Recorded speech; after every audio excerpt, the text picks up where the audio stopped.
When looking at this assessment, you probably noticed that it requires much more background knowledge than many of our other hats.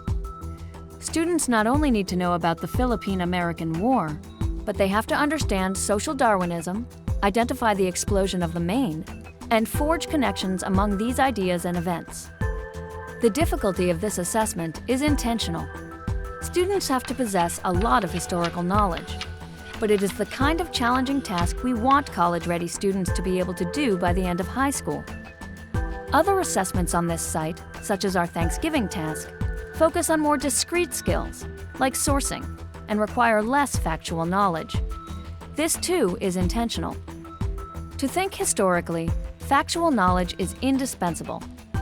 In creating our hats, historical knowledge is one of 3 pillars, along with the evaluation of evidence and historical argumentation.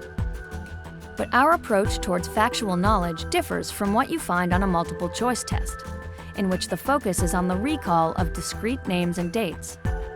Facts matter most when students can place them into larger frameworks of meaning. To do well on this assessment, students need to actively use their knowledge to make connections across time. To link the sinking of a ship in the Caribbean to a brutal war in the Philippines, and explain how that conflict reflected prevailing beliefs about who was fit to rule. These intellectual moves require knowledge and are not easy, but they set the bar for what we should be aiming for.